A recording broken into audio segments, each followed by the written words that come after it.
Very good afternoon everyone, welcome back to the channel to a new blog.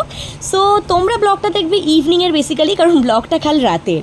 So কালকে না আমি ইভিনিংয়ে একটু বেরিয়েছিলাম মধ্যমগ্রামে, কারণ আসার পর থেকে সেভাবে বেরানোও হয়নি। কত কিছু বললাম তোমাদেরকে, এদিক যাবো ওদিক যাবো, যাওয়া আর হয়নি।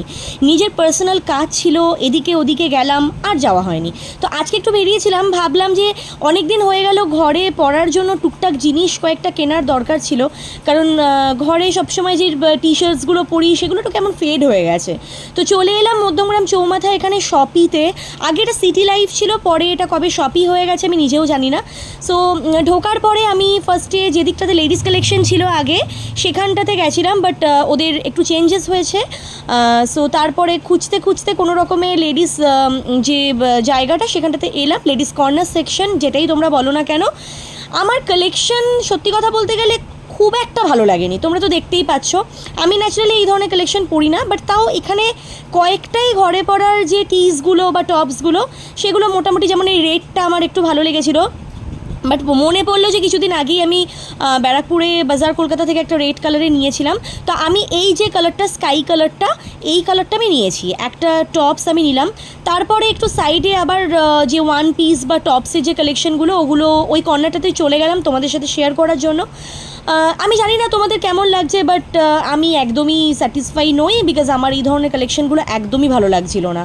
তো হ্যাঁ, ডেফিনেটলি যারা ভালোবাসে বা যারা পছন্দ করে তাদের হয়তো ভালো লাগবে, বাট জানি না, আমার ভালো লাগছিল না। তারপরে একটু এদিকে ওদিকে ঘুরতে ঘুরতে এই ওয়ান পিসগুলো একটু জাস্ট কালেকশনগুলো তোমাদেরকে দেখাতে দেখাতে সময়টা কেটে গেল। তারপরে আস্তে আস্তে বিলিং কাউন্টারে গেলাম, বিল টিল করে আমি ওখান থেকে বেরিয়ে গেলাম। তারপরে আমি ভাবছিলাম কোথায় যাব। সো শপি থেকে বেরানোর পরে এখানটাতে প্রচুর ফাস্টফুড সেন্টার রয়েছে। তো উল্টো দিকে Reliance digital and Madhyamgram municipality, তোমরা সবাই চেনো যারা মধ্যমগ্রামের বাসিন্দা বেসিক্যালি। এখান থেকে আমার পক্ষীরাজ আসার জন্য আমি ওয়েট করছিলাম, মানে মধ্যমগ্রামে থাকবে অথচ ভ্যানে, টোটো, রিক্সা এগুলোতে উঠবে না, এটা হতেই পারে না। তো লাস্ট টাইম এটা ভ্যানে উঠে গেলাম। আর গরমকালে না, সত্যি কথা বলতে গেলে একটু খোলামেলাভাবে ঘুরতে খুব ভালো লাগে। স্কুটিতে করে ঘুরতে ভালো লাগে, ভ্যানে করে ঘুরতে ভালো লাগে, রিক্সায় চড়তে তো আরোই ভালো লাগে। সো আমি ভ্যানে উঠেই মধ্যমগ্রাম কালীবাড়ি ক্রস করছি। আমি যাচ্ছিলাম একটু মধ্যমগ্রাম স্টেশনের ওদিকে, কারণ আমার একটু জুয়েলারি র মেটেরিয়াল পারচেস করার ছিল। সো বহুদিন হয়ে গেল, আসাও হয় না, আর বড়বাজারের ওদিকে যাওয়াও হয় না। তো ভাবলাম যে মধ্যমগ্রাম থেকেই নিয়ে নিই। সো ভ্যানে উঠে আস্তে আস্তে চারপাশ দেখতে দেখতে আমি যাচ্ছিলাম মধ্যমগ্রাম স্টেশনের দিকে। তোমরা যারা মধ্যমগ্রামে থাকো তারা হেঁটে ঘুরতে মধ্যমগ্রাম বেশি ভালো লাগে নাকি ভ্যানে চড়তে ভালো লাগে, কেউ জানাতে ভুলো না।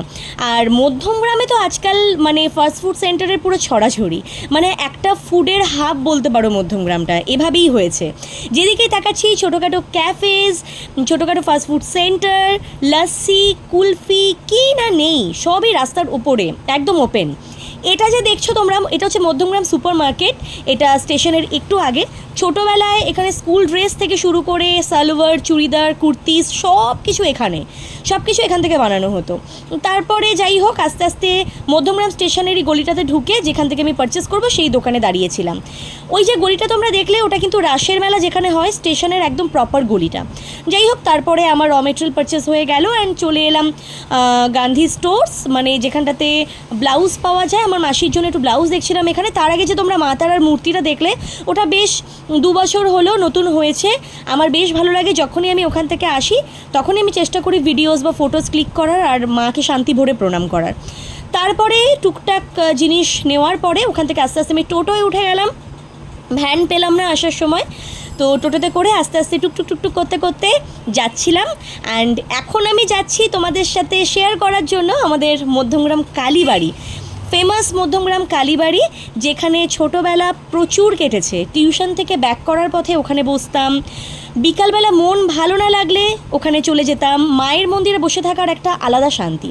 ঢোকার আগে এখান থেকে একটু ফুলের মালা নিলাম, মায়ের জন্য নিলাম, রাধাকৃষ্ণর মন্দির আছে সেখানে তাদের জন্য নিলাম। আর ঠিক কালীবাড়িতে ঢোকার এন্ট্রান্সে বা সাইডে একটা মিষ্টির দোকান আছে। এটা কালীবাড়ির গায়ে লাগোয়াই একদম মিষ্টির দোকান। সো আমি যখনই এই মন্দিরে পুজো দিতে আসি তখনই আমি এখান থেকেই নিই।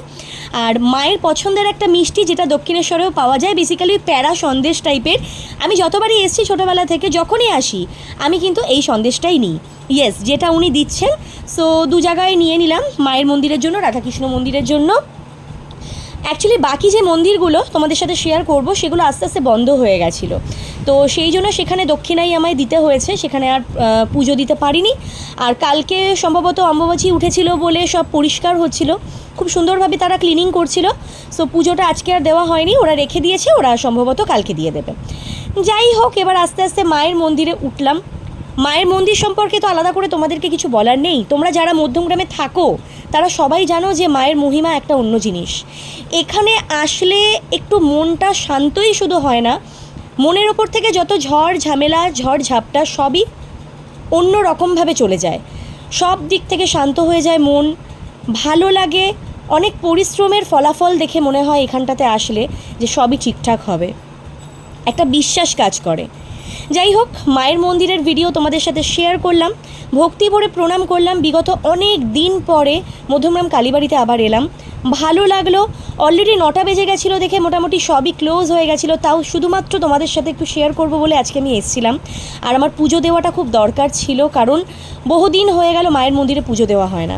সো যাই হোক, আস্তে আস্তে এবার মায়ের মন্দির থেকে বেরিয়ে রাধাকৃষ্ণ মন্দিরে ঢুকছিলাম। আর এখানে যিনি পুরোহিত ছিলেন তিনি অলরেডি সব ক্লোজ করে দিয়েছিলেন। আমি তাও ওনাকে বললাম, দেখুন আমি অনেকটা দূর থেকে এসেছি, সো একটু আমাকে টাইম দিন, তারপরে আপনি দরজাটা দিয়ে দেবেন। আর শুধু আমি নই, আরও অনেকেই বারবার আসা যাওয়া করছিল। সো তারপরে আস্তে আস্তে ওনার হাতে পুজোর জিনিসগুলো দিয়ে দিলাম, দিয়ে ভক্তি ভরে প্রণাম করলাম। মনের সমস্ত জিনিস যা যা চলছিল মনে সবই তাদের জানালাম। আমার বিশ্বাস যে একদিন না একদিন সমস্ত কিছু ভালো হবে, সবার ভালো হবে, শুধু আমার নয়। তোমাদের সাথে একটু শেয়ার করলাম, তোমাদেরকে দেখালাম। কেমন লাগে তোমাদের আর কেমন লাগছে তোমাদের সেগুলো জানাতে কেউ ভুলো না। কেমন লাগে কারণ জিজ্ঞাসা করলাম, যারা মধ্যমগ্রামে আছো, যারা এখানে আসা যাওয়া করো, তাদের কেমন লাগে এখানটাতে আসতে তারা জানিও। আর তোমরা যারা দেখছো দূরে বসে, তাদের কেমন লাগছে সেটাও জানিও। ওখান থেকে বেরিয়ে চলে এলাম সিদ্ধি বিনায়কের মন্দিরে, যেটা একদম রাধাকৃষ্ণর মন্দিরের উল্টো দিকে ছিল। সো ইনি ছোটোবেলা থেকে আমার সাথে একদম আষ্টে পিষ্টে জড়িয়ে আছে। আমার বাড়িতে যে কত গণেশের মূর্তি তোমাদের বলে বোঝাতে পারবো না, যেখানেই যাই ওনাকে সঙ্গে করে নিয়ে যাই।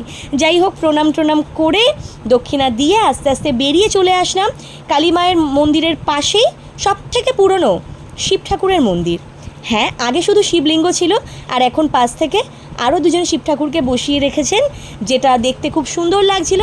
আর ভক্তি ভরে প্রণাম করে দক্ষিণা দিয়ে আস্তে আস্তে চলে এলাম রামকৃষ্ণদেবের মন্দিরে। মায়ের মন্দির আছে অথচ সেখানে রামকৃষ্ণদেব থাকবে না, সেটা তো হতেই পারে না। রামকৃষ্ণদেবের মন্দিরে আসলেও কিন্তু একটা আলাদা শান্তি কাজ করে। যখনই দক্ষিণেশ্বরে যাই আমরা, সেখানেও তাই এখানেও তাই, আলাদা কোনো কিছুই নয়। কারণ আমি মনে করি ভগবান সব জায়গাতেই এক, শুধু ভিন্ন ভিন্ন রূপে সব জায়গায় আছে, তাই তো? যাই হোক, ভিডিওটা ভালো লাগলে কেউ লাইক কমেন্ট অ্যান্ড শেয়ার করতে ভুলো না, সাবস্ক্রাইব করতে তো একদমই ভুলো না। দেখা হবে নেক্সট কোনো ব্লগে, ততক্ষণের জন্য গুড বাই, সবাই ভালো থেকো।